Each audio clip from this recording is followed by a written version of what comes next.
this is not a list of how strong those teams are. It's how reliant on Furina the carries are. Alright, so this is the list of characters. So, Noelle is a good example of a unit whose best team like actually needs Furina. Noelle without Furina is kind of a joke, because so much of Noelle's power in her strong teams comes from the fact that she can reliably full stack Furina's fanfare relatively quickly. You can play teams without Furina, but they will be significantly weaker. It lets you use Harbinger of Dawn on Furina too. It kind of doesn't, because if you use Harbinger of Dawn on Furina, your Noelle ER requirements go up a lot, because Noelle's teams don't have a lot of energy generation. So going 5 on Furina kind of matters a lot. Although I suppose if you're playing your rotations right, you can get 2 Xiangling E's per rotation, and maybe even also 2 Yelan E's per rotation. And if you're actually doing like rotations like that, you probably don't need 5 on Furina. But I think there's very few people that play like that in practice. Like very, very few. If you are a Noelle main, you probably are doing those rotations. The thing is, those rotations don't have that much field time on Noelle. Noelle players tend to want to play Noelle, not Xiangling and Yelan.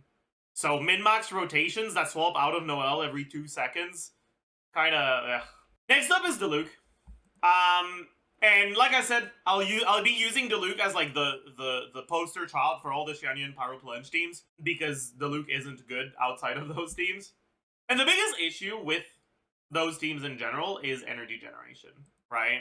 The teams can be quite strong, but you're very, very gated by your particle generation in those teams.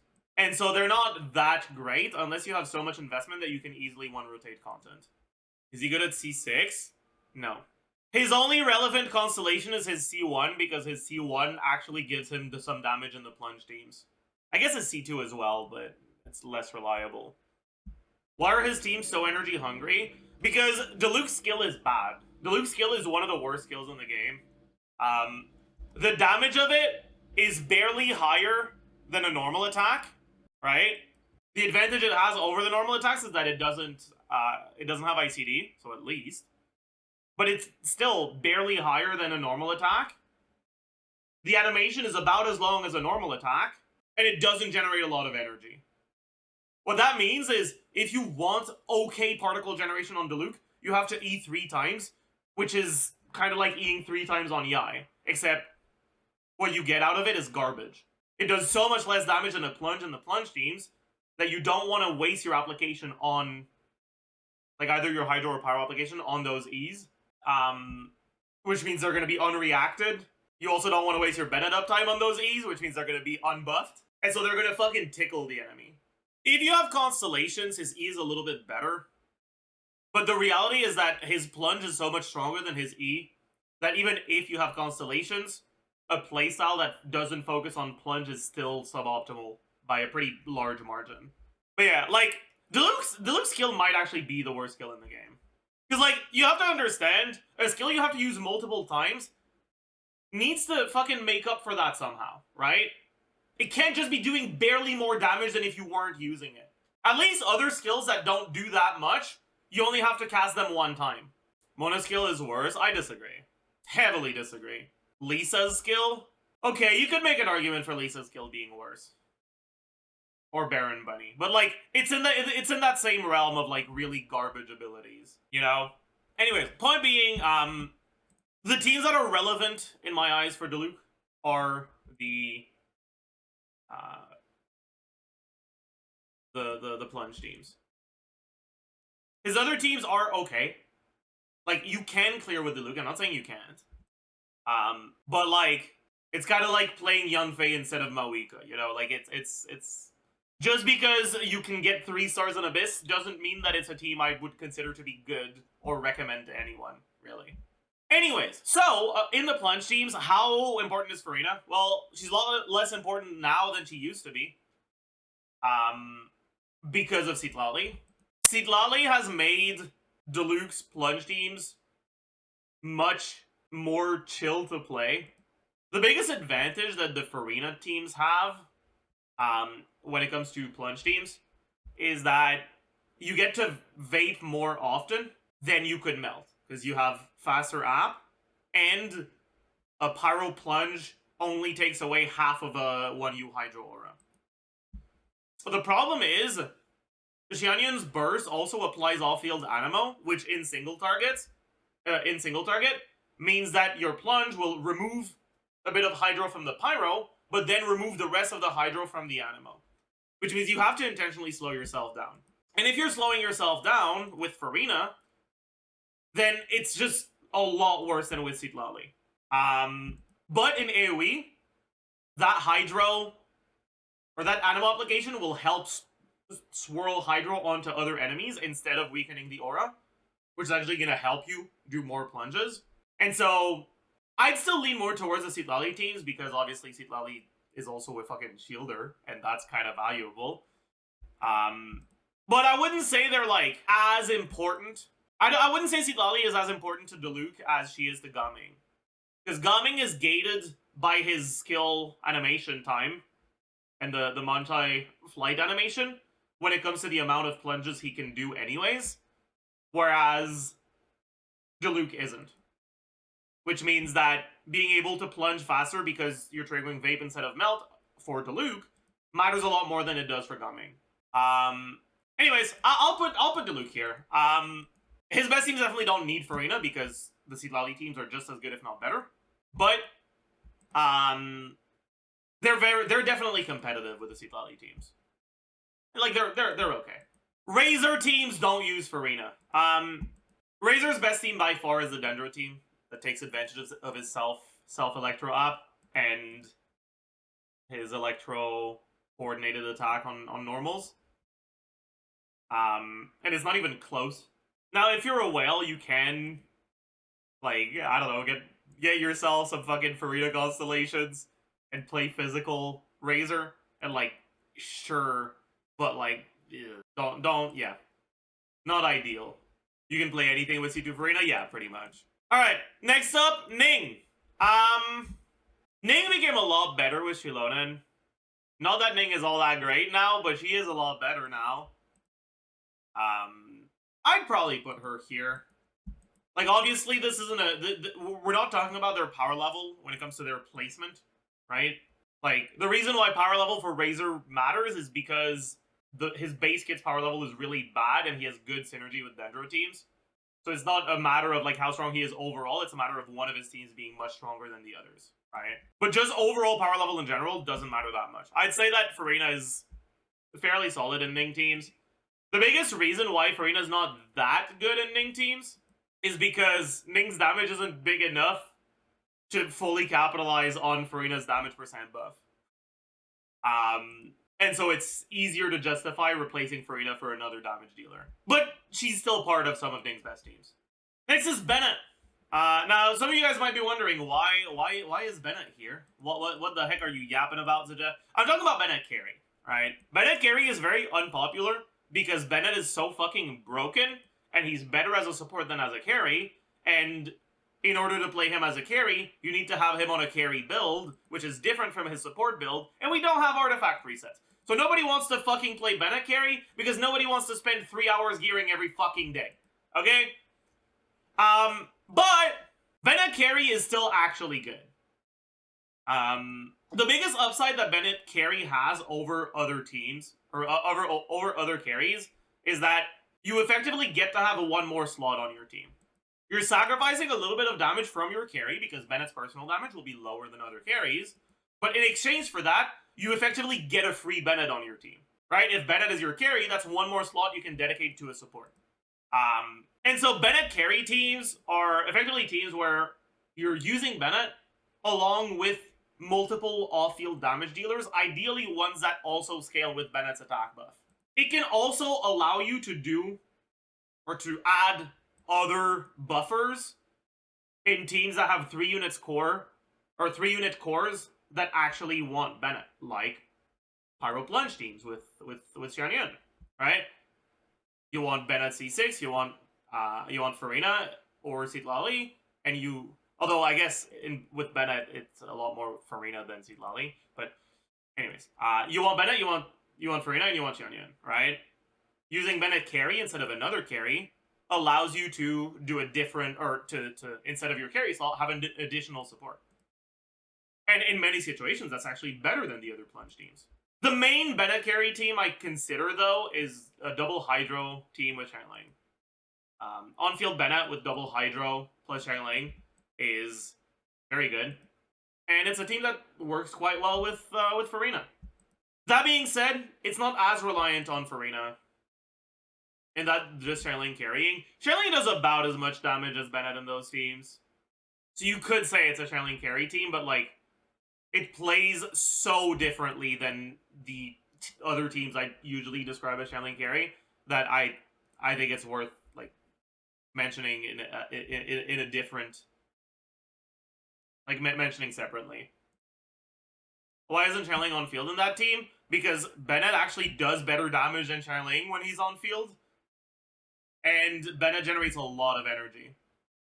If you do default batterying on Xiangling with Bennett, when you swap into Bennett and you E, you have to wait for the burst buff to apply to Bennett if you want your E cooldown to be 2 seconds. And a lot of the time that doesn't happen, so you end up with 4-second cooldown E instead of 2 seconds. Anyways, I'm not entirely sure where I'd put Bennett carry teams. Like, he's more reliant on Furina than a unit like Diluc that has alternatives with Citlali. But he does still have some reasonable teams that don't use Furina. Furina's slower app means that because Bennett's E is 2 units of Pyro, right, he'll always wipe the Hydro Aura from the enemy when he E's. So if you don't have fast Hydro, that might mean you lose some vapes on Bennett's normal attacks or Xiangling hits if you're using him with Xiangling. And so a double Hydro Core that doesn't use Furina will have more reliable vapes. But obviously Furina's buff is pretty big in those teams, so that doesn't necessarily mean they're going to be better. In any case, I'd say he's probably here. He's like a lot closer to needing Furina than Diluc and Ning are, but he still doesn't need Furina. Next up is Keqing. The main Keqing teams that would use Furina are the Quick Bloom teams, and they're not actually that bad, but they're also not that good. So I'm not entirely sure if I want to put her here or here. I'm hesitating a little bit. Yeah, maybe I should add a tier that Jamie didn't have for Furina teams are like fine. I think I will. Furina teams are fine. Anyways. Next up is Xiangling. So when I'm talking about Xiangling carry teams, I'm talking about teams that generally don't have a dedicated on-fielder and that focus the most on Xiangling's damage. Right? So we're talking about National. We're talking about quick swap Xiangling teams with like Kazuha or Shilonen plus Furina or something like that. And yeah, they're some of her best teams. Xiangling has a lot of different teams. But if you are a Xiangling main, Furina is definitely one of the options you can go for. That being said, if you are actually a dedicated Xiangling main, you probably want to do a team where you reliably vape Xiangling, not a team where the reactions are kind of up in the air, sometimes from Furina, sometimes from Xiangling. And if that's you, then you probably don't want Furina for your Xiangling. But that's not to say that the Xiangling teams with Furina are bad. Far from it. The biggest upside of the Xiangling teams with Furina is that they're like so brain dead easy to play. The damage just happens around you without you really needing to input anything after you've gotten your setup done. Which tends to lead to faster clear times in practice than teams that have a bit more damage but require proper piloting. Alright, Chongyun. The main thing about Chongyun is that his numbers are so bad that teams with Furina have Furina be, like, as a pretty significant portion of the team's damage, which, like, is really significant, I guess. He doesn't have very good synergy with Furina, but he's bad enough that Furina could kind of carry him on his back. So if you are a Chongyun player, Furina is a unit you can think about. Alright, if you're doing cryo plunge teams, it's okay. Klee! Klee's an interesting one. I'm hesitating between putting her here or here. When you use Furina and Klee teams, usually you end up getting forward vape Furina, not vape Klee. And so the question becomes, is Furina's personal damage plus buff bigger than what you'd get out of other units that don't enable reactions for Klee, right? So you're comparing her to units like Seed Lolly. And the Furina teams are stronger, but I don't know if they're stronger enough to justify putting her here. I think so, but you could very easily argue me, or you could very, very easily convince me otherwise. It says the biggest buff is giving Klee a usable artifact set. Yeah, that's true. That definitely helps as well. Child! No. What the fuck are you doing, buddy? Bucko. Child is balanced around his elemental application. If his hydro application isn't helping you, and you're not vaping his burst, Child is an awful unit. Don't do this to yourself. What the heck? Ganyu! Yeah, no, that's gonna be a no as well. Like, technically you can play Ganyu teams with Furina. You can play Ganyu freeze if you want, I suppose. But I don't know, man. It's not ideal. Isn't Furina in her best freeze team? I mean, Furina is also in, like, Rosaria's best freeze team, I suppose. But is that a good reason to play freeze Rosaria? I don't know, man. I don't know about that one, Chief. If Morgana would ever be good again, would you play Furina over Mona? I guess so, yeah. Who would you use as a second cryo, though? Yeah, I guess you'd use Charlotte. So it's Charlotte, Furina versus, like, Shenhe Mona or Shenhe Kokumi. Wouldn't Jean plus Shenhe work? But if you're not playing Venti or, like, at the very least Kazuha, why the fuck are you playing Freeze Ganyu? That's the problem. So yeah, she's gonna be here. Xiao! Xiao definitely goes in here. Xiao teams do want Furina, but the gap between Furina and other alternatives is actually not that big. The Furina and Xiao teams doesn't have that much personal damage because, I mean, you have two options, right? Either you put someone on VV, but that means your Xiao is doing less damage, and your VV uptime is only going to be 50% anyways because you have to stay on Xiao for a pretty long time, so you can't refresh your VV, right? Or you don't put someone on VV and you put your other units on, like, Song of Days Past and TOM, right? Either way, the amount of damage you're gaining from Furina being there from her personal damage isn't that significant. And Xiao is a unit that gets a lot of damage percent to begin with. And who has an actual good artifact set already, so he doesn't benefit as much from Maréchaussée. That's right, I'm saying positive things about Vermilion. That's crazy, isn't it? But yeah, so a lot of the things that Furina usually provides the carries, Xiao doesn't really care that much about or benefit from very much. And because of that, while Furina is good in Xiao teams, there's a lot of anti-synergy, which means that the units that are providing a bit less aren't that far behind. Using Bennett instead of Furina in a Xiao team with Xiangling is very similar, and it's often gonna take the same amount of plunges to kill an enemy. And then using Bennett Xiangling is also a pretty strong option for Xiao. But if you're using Chongyun, then why not just use Furina instead of Bennett? Because, I mean, you can, and it's ever so slightly better, but not that much. Xiao's teams are better with Furina, but she's really not as necessary as I think a lot of people think. Hu Tao! The biggest thing that Furina provides to Hu Tao is a lot of comfort. Hu Tao's non-Furina teams are actually still fairly solid. But the strongest non-Furina teams tend to be the VV Vape ones, which are fucking rough to play.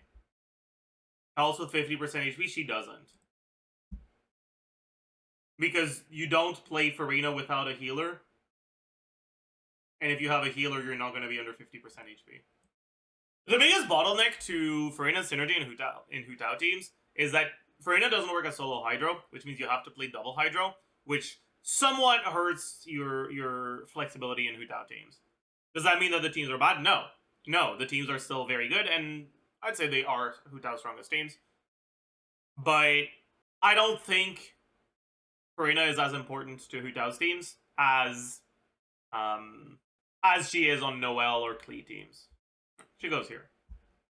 Next up is Yanfei. Yanfei, like Hu Tao, applies too much Pyro for Furina solo Hydro to be enough. So if you want to use Furina in Yanfei teams, it means you're either not playing reactions, which is fucking stupid, or you're playing double Hydro. The main reason why I don't love Furina in Yanfei teams is because I don't love Vape Yanfei teams that much in general. But I suppose it is what it is. It's not like it's bad. But I'd generally rather play her in Overload if you have Chivalrous. I know there's some people that are playing her with Citlali now. I'm not convinced about that one, personally. Yanfei doesn't feel the best in melt teams because of her Ascension passive. I wish you could just disable her Ascension passive. She might actually be better if you could, right? Because Yanfei's Blazing Eye. When charge attacks deal crit hit to opponents, she'll deal an additional instance of AoE pyro damage. But this additional instance of AoE pyro damage doesn't share ICD, which means it applies an additional instance of pyro, which means 07 Cryo Aura. And it doesn't do enough damage to be that valuable. So go 0% crit build. True. But yeah. The Furina teams are strong, but they're not the only strong Yanfei teams. Hey, look. I guess she goes here as well. The Illa Mika teams are fake as fuck. It's not that they're fake, it's that no one has Mika. And definitely no one has Mika C6. Yeah, like, they're fine, but they're not that great. They're just okay. I guess I should probably put her here, actually. Ayaka. Honestly, I don't love the Ayaka Furina teams. They're fine. But the main issue is that we don't have good cryo healers. And Ayaka solo cryo is kind of fucking scuffed. And Ayaka's fairly reliant on groupers. You really want an animal unit in the freeze teams. I wouldn't put Furina Ayaka teams in the same tier as Nyla. This is not a list of how strong those teams are. It's how reliant on Furina the carries are. But yeah, like, Charlotte's just not a very good unit. In order to generate decent particles, she actually needs to spend a decent amount of time on field, which is kind of not ideal. And she doesn't really do anything outside of healing. Like, sure, she has CDDS, which isn't completely awful, but that also means you have to adapt your rotations to her, and that means you can't swap into Charlotte as part of your setup unless you're ready to Ayaka burst, which makes it harder to get a Cryo Swirl. It's cringe, basically. You can also ditch the animal unit and use something, or use an animal unit that doesn't group, right? And use something like Jean or Shilonen. But it becomes really, really difficult to get a Cryo Crystallize in those teams, if I remember correctly.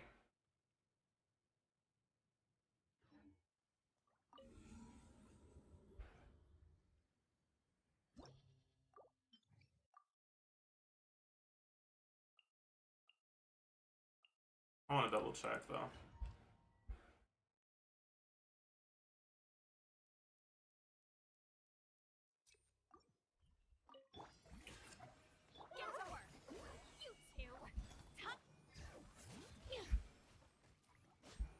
Oh, we got one. Oh, shit. Massive.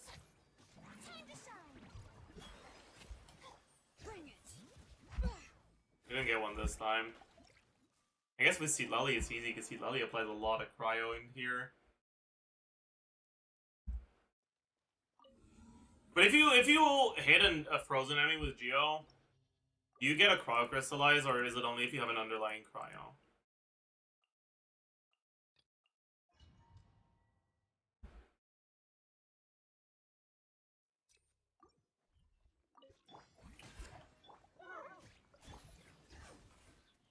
Nah. You don't. Okay. You don't need it every 8 seconds, you need it every 15 seconds. I mean, sure, but it's not like you have an opportunity all that often. And it's not like you want to have to swap back to Xiangling if you missed it, right? It's not as big of a deal with Xiangling as it is on animal units, but also animal units with 2U or animal units don't shatter, which means they can actually swirl cryo from a frozen aura. Anyway, it makes it kind of more cringe over more than one rotation. And more importantly, freeze teams shine against freezable enemies, and freezable enemies tend to be AoE content. And AoE content really likes grouping, especially in freeze. Anyways, all of this to say, the Furina teams with Ayaka, like, they're completely fine. But they're not the Ayaka teams I'd recommend if you want to play Ayaka. Alright, next up is Yoimiya. I think she goes in that same tier. Yoimiya is less reliant on reactions than a lot of other pyro carries. And her vape teams are like fine. They're not bad. But how do I explain this? Bennett, Yoimiya, Furina, Lanyan is Yoimiya's new best team. Oh boy. Pyro swirl setups with Furina aware. Fucking aware. Can you just Bennett EQ and 1 swirl? Yeah. But if you do that, that means 1, you're not swirling Hydro. And 2, you're swirling... Well, I guess it's not that bad. Yeah, I guess it's fine. It's the same kind of cringe as with Chongyun teams, though. But it probably is doable.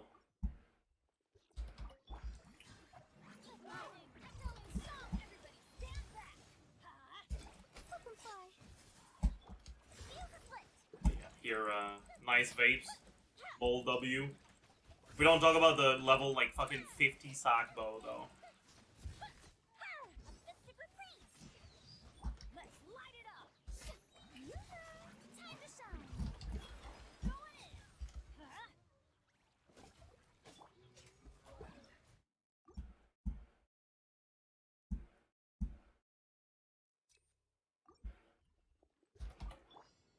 We didn't get it.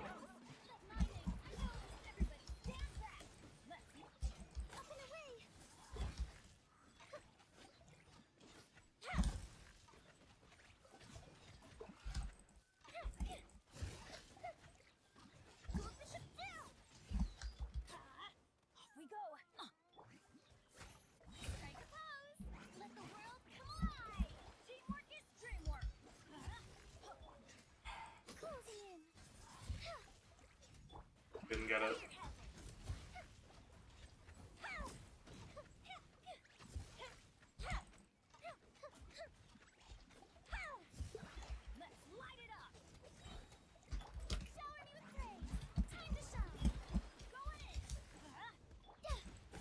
We got it this time. Huge. Oh, did we get it the first time? Maybe we did.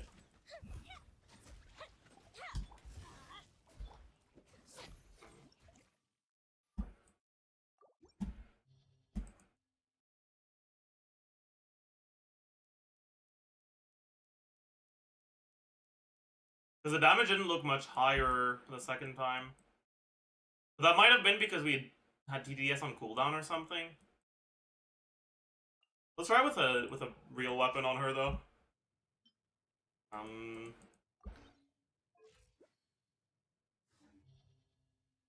I'm still on 2Ps, which is like kind of a big deal, but it is what it is.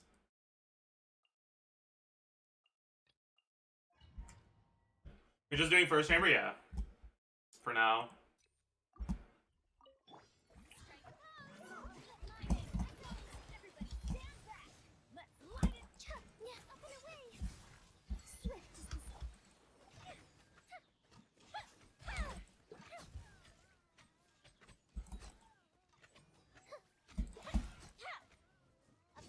Shouldn't have done that, actually.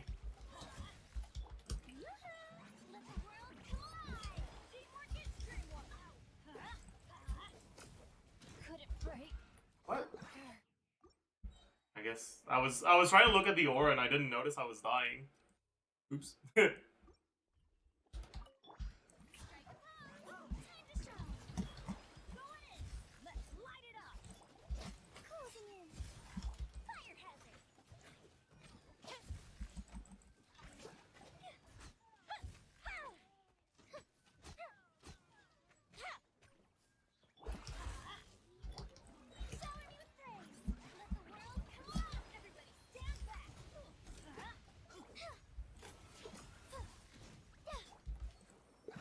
Oh.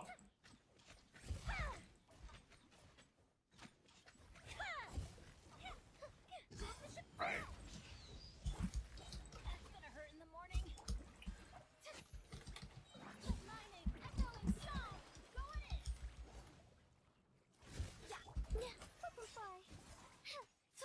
Fuck.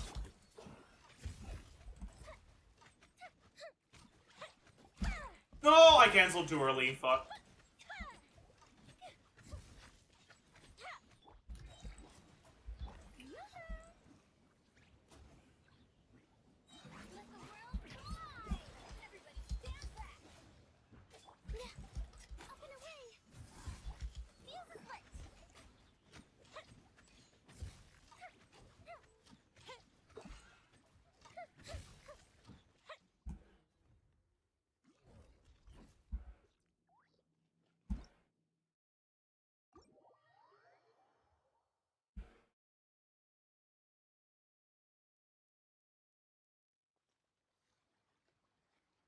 I think C1 and absorption carries for yeah, the C1 is a massive deal in these teams for sure. It seems somewhat reliable. I don't hate it.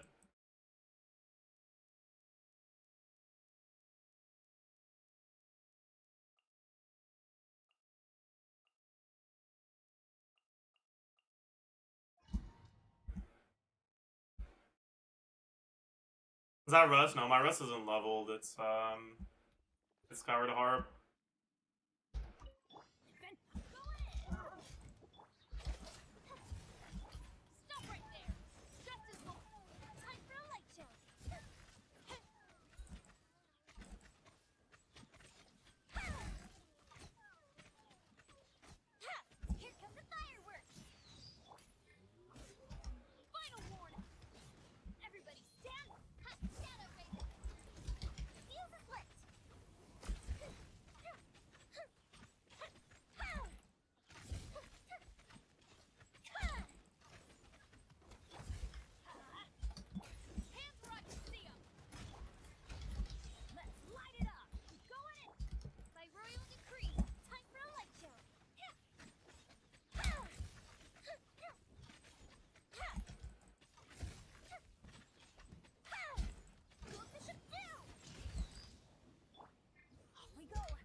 Oh, fuck. No.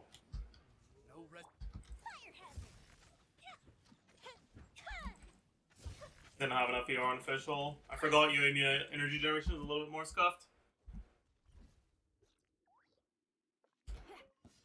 This was like about as fast.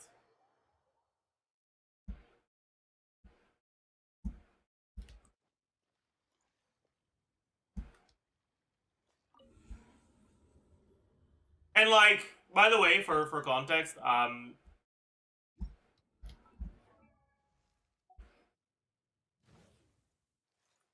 where's my yeah.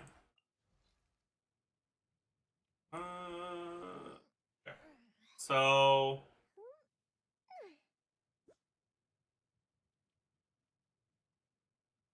power damage, I'm gonna have like around 60.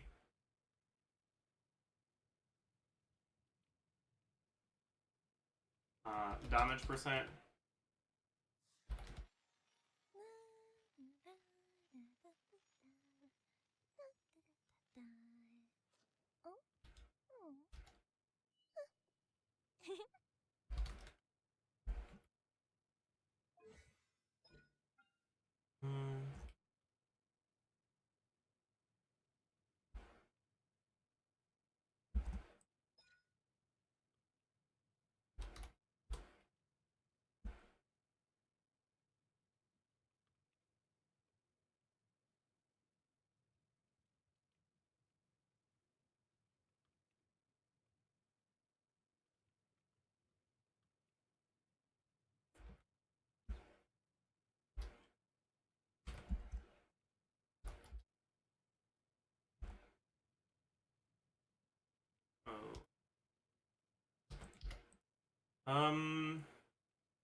And I guess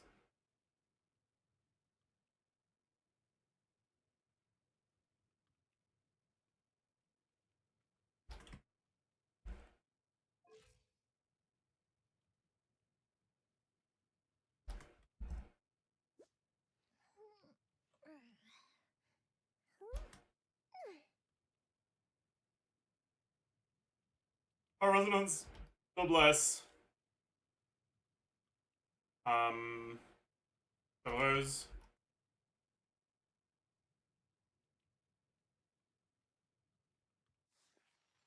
Bennett.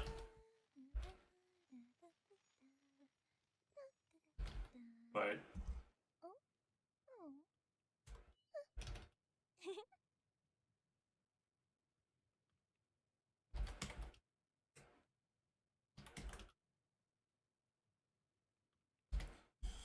so yeah, this is my current build, right? This is how Shimenawa's Yoimiya with double crown would be hitting without the Abyss Blessing. So my build is like about as good as a properly built Yoimiya without the blessing, right? Like my Yoimiya build isn't the best, don't get me wrong, but the blessing is pretty much exactly enough to balance that out. Right? Like, it's a little bit lower, but you also have to understand that my artifact quality on fucking 2-piece is gonna be a lot higher, so. Anyways. Point I'm making here is just, while my Yoimiya build is far from a great Yoimiya build, she's about as strong as a good Yoimiya build would be in an Abyss that doesn't buff her normal attacks. So, Yoimiya has a bunch of, like, okay teams. And the Furina teams aren't really particularly better than the other ones. But I guess with Lanyan, there actually is a better argument for using her in Yoimiya teams. Because it means that you can more easily slot in a good shielder in her teams. Which is something that she's always struggled with.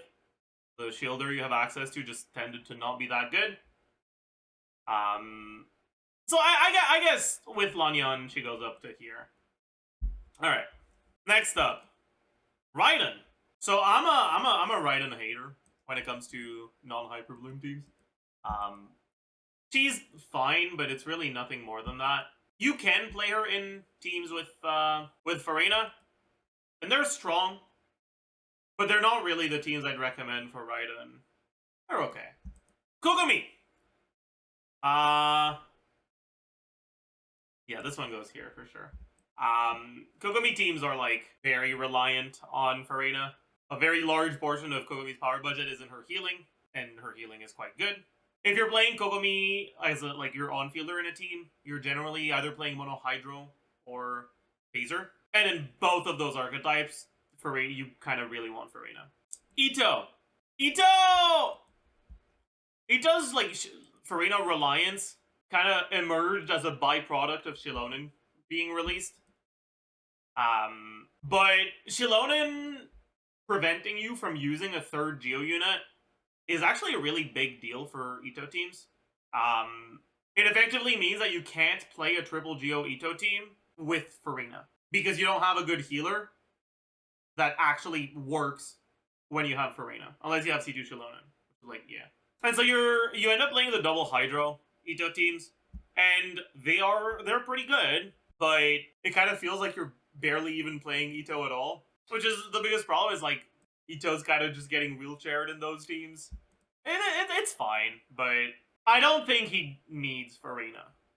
You can definitely make Itto work without her.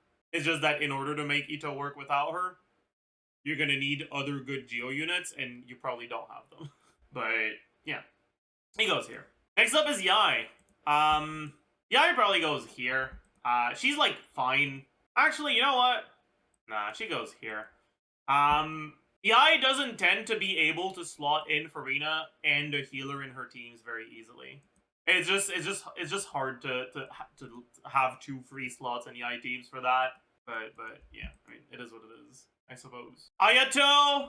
If you want Ayato to feel like a carry, you can probably make an argument for having him here. But the reality is that Ayato's numbers aren't that great, and because of that, a lot of his good teams are teams where he's there just as much for his damage as he is for his elemental application. Teams like Hyperbloom, often also teams like Nilo if you want to play him in Nilo teams. Teams like Curry, or sorry, not Curry. Teams like Soup. And in those teams, you don't play Furina, but the Furina teams are still fine for him. They're just not like amazing. Next, we have Yelan. So Yelan here is there to represent Yelan in teams where you are on-fielding Yelan. We're talking about the fucking what used to be the Thunder Soother Yelan teams, but is now the Maréchaussée Yelan teams. And yeah, Yelan, if you want to use Yelan as your on-fielder, the difference between having Furina and not having her is going to be very, very, very massive. So it goes here, for sure. I suppose that doesn't include the Hyperbloom teams, but those Hyperbloom teams where you're like, quote-unquote, on-fielding Yelan are really more quick-swap teams than on-field Yelan teams.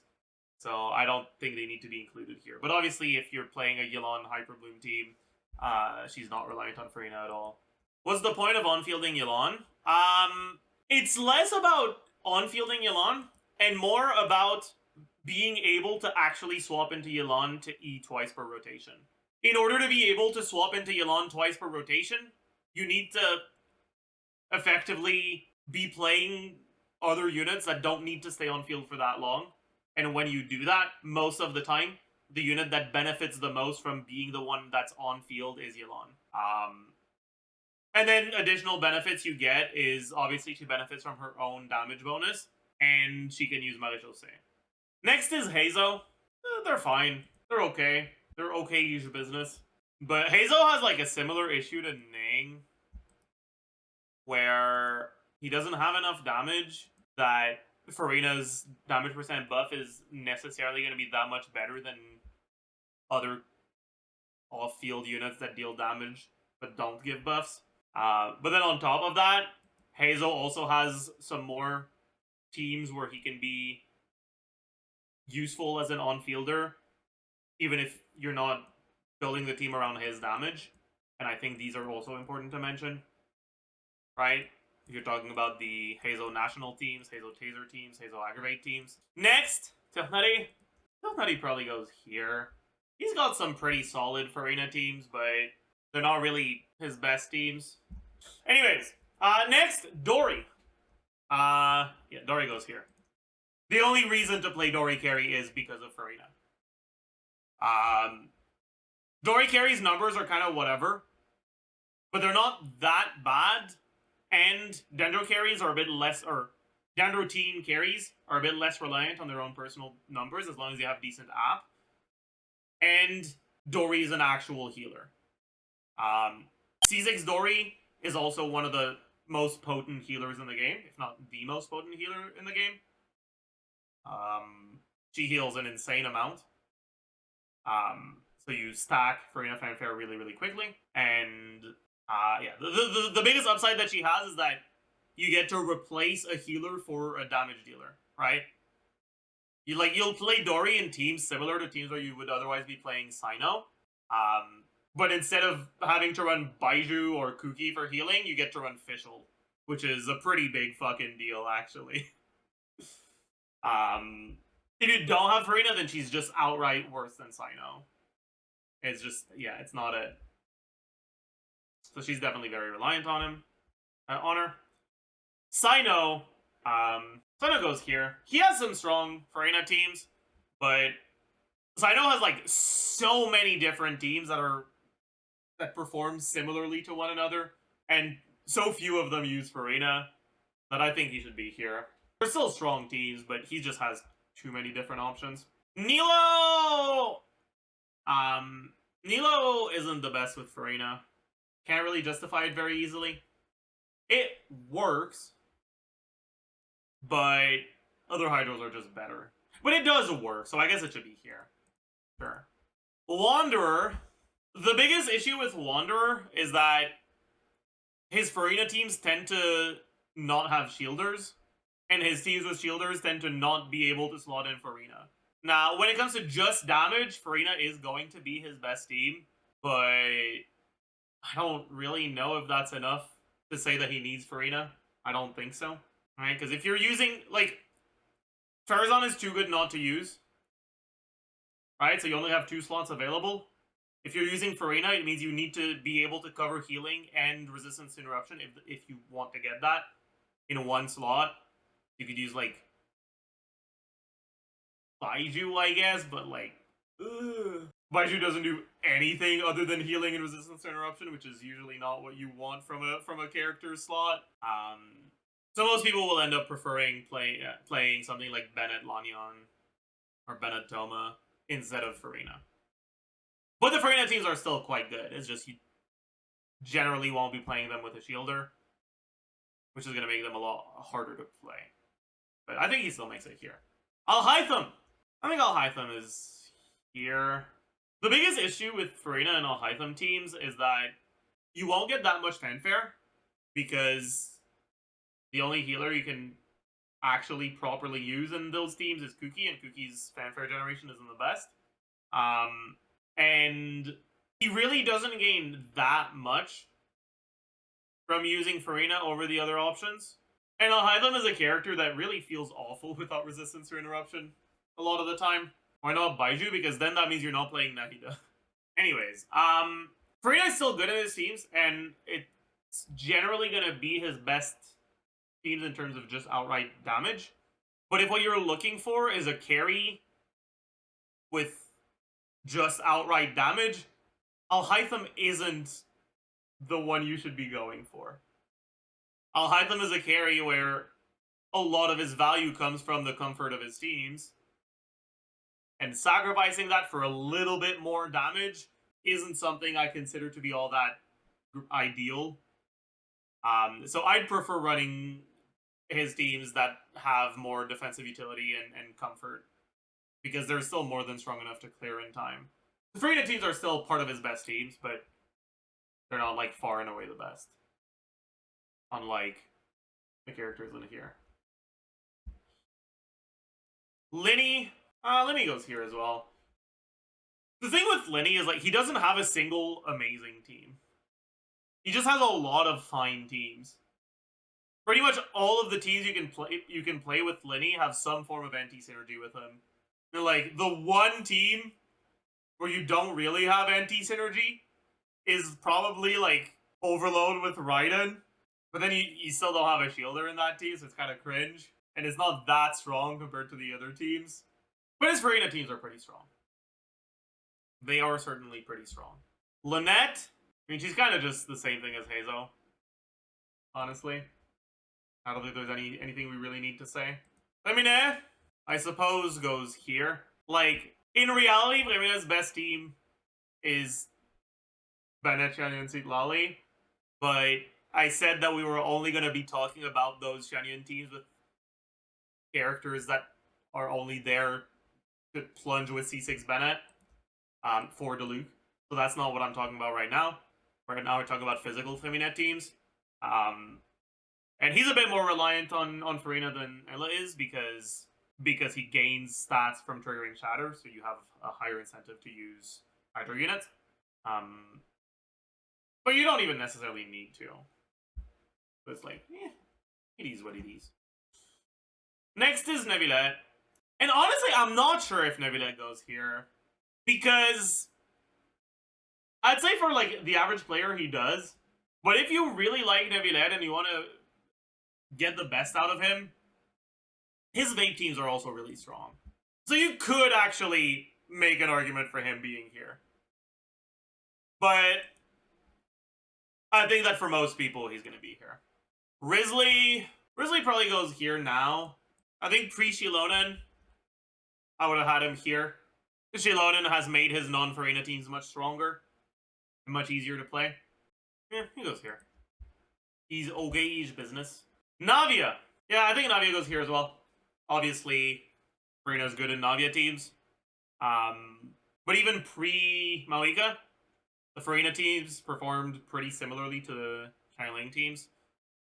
As it turns out, as much as you don't want to build your team around a resonance, a synergistic team that has a resonance, that's a pretty big deal compared to one that doesn't, right? Power resonance in Navia teams is a bunch of free stats that makes up a little bit for units with slightly lower synergy, which is part of why the Xiangling teams are honestly about as good as the Furina teams. But, yeah, it is what it is. Gaming! Gaming is, like, very... He's definitely better in teams with Citlali than he is in teams with Furina. But the teams with Furina tend to be easier to play. So I think I'll have him here. Arlecchino. If you're playing Arlecchino in a Furina team, you're effectively playing Furina as a Hydro applier and nothing else. Right? She's not getting you any fucking fanfare. The reality, though, is that that's still something you can do if you really want to. Because generally, in Arlecchino team, the unit that is gating your rotation length is going to be your last unit, right? Your Bennett and your Buffer have 15-second cooldown. Arlecchino can't really do rotations faster than 16-ish seconds. And so the unit that decides the length of your rotation tends to be whatever the last unit is. And so if that unit is a character whose burst you don't care about using, like Furina in those teams, then you can actually do 16-second rotations. The thing is, you can also do 16-second rotations if the last unit you're using is one that lines up well with 16-second rotations, like Kaya or Candace. And then on top of that, well, you can't be healed, which means you're going to be stuck at 50% HP, which means you're a lot squishier.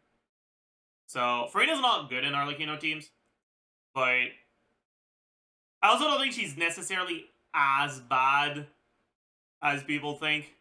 Like, Arlecchino Furina sure as fuck works a lot better than Arlecchino, than Child Furina. I'll put it here. It's, like, fine. The synergy's really awful, but it doesn't really matter that much. But I guess Child is kind of just a fucking outlier, so maybe she still makes it here. Like, compared to these two, it's a lot worse, for sure. Alright, Klein! Klein goes here. She has some teams that use Furina, but they're not her best teams. You don't really use Furina in... well, obviously you don't use her in her Chevaleur's teams. You don't use her in her Aggravate teams. You can use her in her Taser teams, but you don't even have to. And you use Lorraine in her Quick Bloom teams. Or sorry, you use Furina in her Quick Bloom teams. Like, it's alright. Next up, Xijuan. Obviously, same shit as same shit as Kokomi. Next up, Milani. I think Milani goes here. Furina doesn't have great synergy with Milani, but even without great synergy, even with just okay synergy, it's still fine. Furina can steal vapes, but even if she does steal vapes, the teams are like not that bad. And if she doesn't steal vapes, the teams are great. Next up is Kinich. Furina's actually pretty solid in Kinich teams, but the Furina Kinich teams don't tend to be his best. So I think he goes in here as well. Chaska. Pre-Zitlali really wanted Furina. Zitlali made her a lot less reliant on Furina. But there's still some of her good teams. So I think she goes here. Mawika. I'm a big Furina Mawika hater. Furina and Mawika teams just doesn't tend to be that great. You have to either accept that you only E once every other rotation and lose a decent amount of uptime on your thingies, and maybe even lose some vapes depending on how your setups go, and if you have to wait around a little bit at the end of a rotation. Or you have to extend your rotations by 2 seconds. And neither of those options feel that great compared to the other Hydro options you have on Mawika. And then on top of that, well, Vape Mawika is worse than Melt Mawika. And so, it'll go here. You can still use it, and it's far from bad. It's hard to make a bad Mawika team. But it's not her base vape team. It's not her best vape team, and Vape isn't her best archetype. And finally, Yumiglorp Glorp. Yumiglorp Glorp's personal damage doesn't really benefit from Furina at all. But Yumiglorp Glorp is going to be played in teams that want chain reactions, which is something Hydro's very good at. And the other Hydro units that function with her are awful. Right? Because she can't trigger Sing or Yelan. So her off-feeler options are like Ayato, Kokomi, Barbara, Yikers. And then on top of that, she's a healer, so she helps stack Fanfare a decent amount. So she's gonna go here. But yeah, so that does it for this list.